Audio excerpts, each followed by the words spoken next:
Analog night vision and its accessories is one of the most obnoxious roads to travel down on the journey of being an insta-thought gun guy or prepared citizen. It's incredibly expensive at nearly every turn, with high-end components ranging from thousands or even tens of thousands of dollars. Every rifle you set up for it is now heavier, and worse, helmet setup is a pain, both literally and figuratively, and now you have to find a place to train that won't get you on a watch list. Too late for that, I guess. Full disclosure on the Panobridge is that I met Neil of Noise Fighters at SHOT Show 2024. Later on, he arranged to send me this Panobridge and loaned me two Gen 3 White Phos PVS14s to play around with. So for the last 4 or 5 months, I've had the Bridge and PVS14s to test and film with. The PVS14s have since been sent back, but keep that in mind that there is a relationship there, and I'm very thankful for the opportunity Neil gave me to try those out. Now, most people probably start out their night vision journey with a single PVS14. It's the quote-unquote cheapest way to get into the game, but now that you've sunk a couple $1,000s into a single unit, what's your next move if you want to eventually move on to a better setup? You can probably sell your unit and front the extra cash for a set of binos, or you can try and find another PVS14 and use some sort of bridge system to conjoin the two together. Obviously, that's where the Panobridge comes into the story.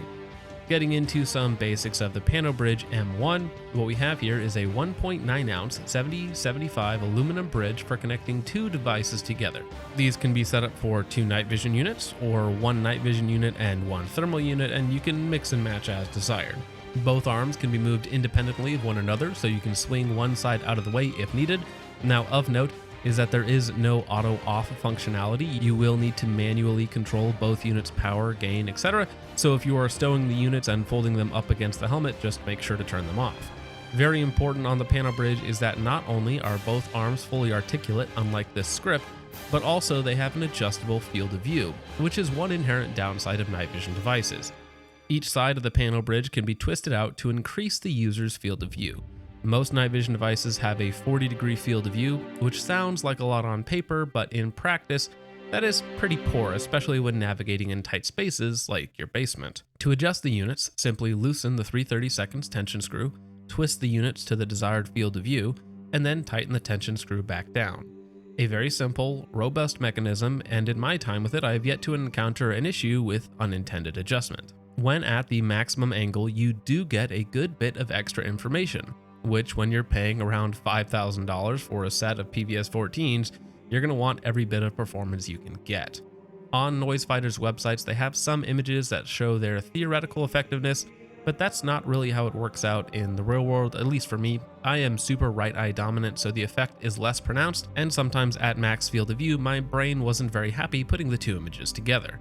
But yes, you get more field of view, more visual information, which is what you're paying all this money for. The Panobridge absolutely does its job. It's super light, super strong, machined well, and like $600, which is kind of insane to me as someone who hasn't been doing night vision stuff for very long. But I guess you just get used to everybody charging you insane amounts of money for every little component along the way. The entry point into night vision at the cheap end is like $2,000 for a single unit, not including your helmet, mount, rifle, passive optic, laser aiming module, etc. It's 100% overpriced from a technical aspect, but if you get, say, 20% more performance out of, say, $5,000 worth of night vision devices, well, it still seems like it could be a valuable performance modifier, even if I think it is overpriced. Now, there are a lot of downsides inherently to strapping 2 PVS14s to your forehead, so let's go ahead and talk about those for a moment. Number one is, of course, going to be weight. A standard PVS14 is like 12.5 ounces or so. Now, 2 of those and the Panobridge is approximately 27 ounces, and that's a lot to be hanging off your helmet in front of your eyes. For my Amazon special bump helmet, I loaded up the battery pouch in the back with some of my floodlight batteries, and that mostly did the trick to offset the weight up front, but that is again just adding more weight to make up for the additional weight up front, which just means you have more weight on your neck. Just something to keep in mind. Now, Noise Fighters does quote some weights on their website without batteries or caps, which is kind of worthless since you need batteries for the units to work in the first place. That's like quoting weights on a car minus the engine block. Now, there are some super light Tanto bodies and RPO lenses that will take that weight all the way down to like 18 ounces, which would be a huge weight savings, but probably has its own set of downsides.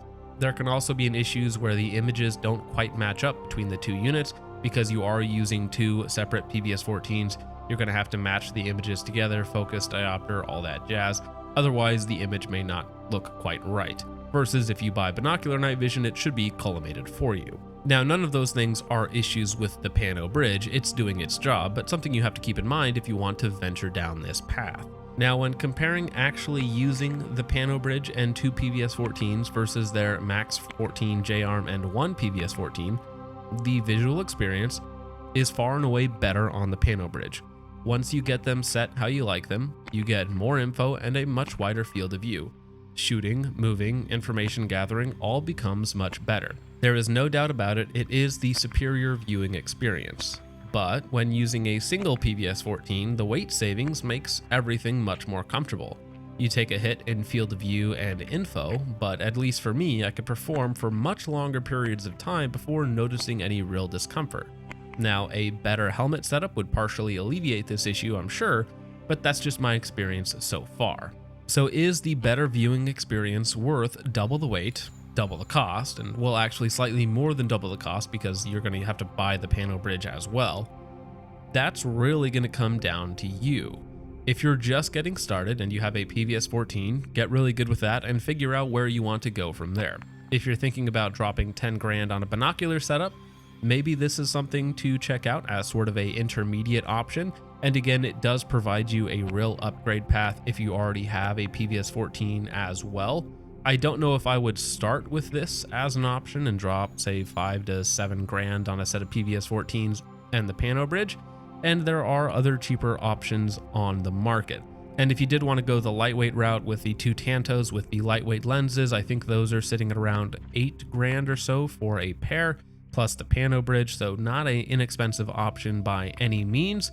The advantage of having 2 units though is that you can always hand a unit to somebody else, or if you're a DGen like me, you can film with one and shoot with the other. But again, it's a lot to consider, and it's really going to have to come down to your specific scenario whether or not that's going to make sense for you. This is definitely a tool in the arsenal for some people, but I don't think it's going to be the default by any means. But that about does it for the Noisefighters Panobridge and my experience with it thus far. So with all of that out of the way, guys, let me know what you think of this unique item in the comments down below. And with all of that out of the way, thank you so much for watching. I hope you all enjoyed. I will see you in the next one. God bless.